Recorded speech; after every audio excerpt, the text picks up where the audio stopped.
and you need the chops to do it. Just working on speed for the sake of speed is where it's silly. I agree with those guys that say that, but you know, I know a lot of drummers that have the ideas in their head, but they can't apply it to their hands and feet because they don't have the technique to do it. Buddy Rich was mastered the drums, and he had great command because the ideas that came out of his head he could apply to his hands and feet. You know, if you have the ideas and you can't apply it because you don't have the speed or the technique to do it, you know, those ideas go to waste. So basically, speed is always important as long as it's applied musically. You know, it's something that it applies to all instruments. I have videos on YouTube and on my website that people are saying, well, I see a single stroke rolls. There were practice tapes from years ago before the internet, really, and non-drummers spliced those together. I just let it go up there because I figured, well, it gives guys a chance to see. You know, a guy going around the drums and you know, the motion from one drum to another.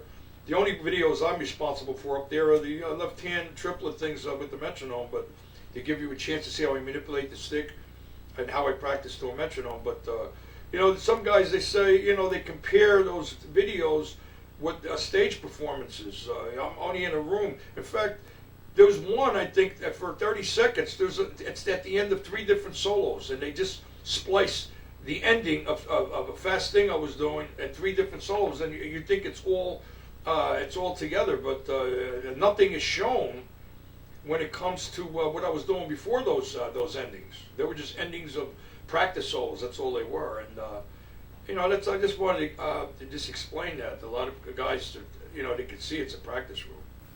I remember in the mid '60s, I used to go to the Village Vanguard, New York, on Monday nights to catch the Mel Lewis, Thad Jones big band.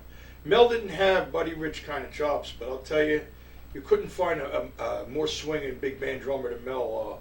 He used to make me almost fall off my seat, the grooves and, you know, the way he used to swing that band. I'll tell you, every night, every Monday night I was there. In fact, they had this long couch by the stage where you could actually touch the musicians.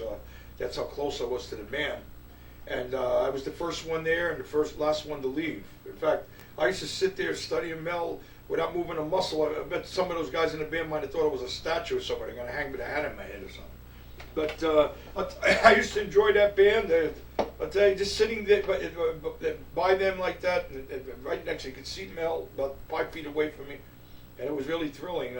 I used to go to Jim and Andy's. It was an after-hours place. And I used to talk to Mel about reading big band charts.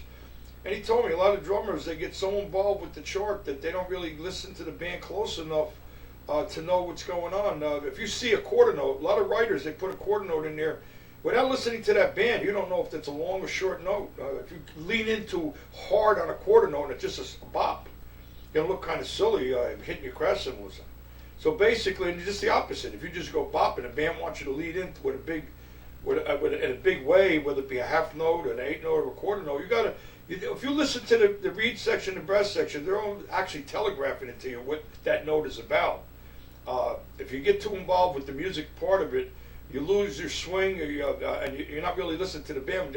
That note comes along, you're not really knowing what that note's about. So, you know, listening, the chart's a guideline, but you're still there to swing that band and play good time. You know, that's the most important part.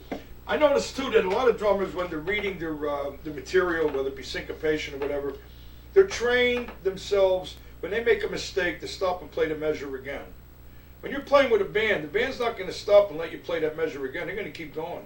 And a lot of these guys, they're so trained to do that as soon as they make a mistake, they get lost because they're used to going back instead of looking at that note again.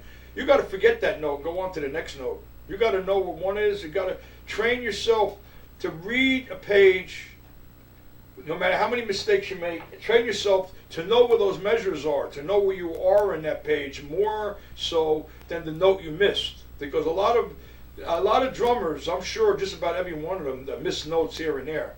A good sight reader knows how to cover up those mistakes, and because he's still with that band, still swinging that band. So you miss a note, you'll catch the next one. But when you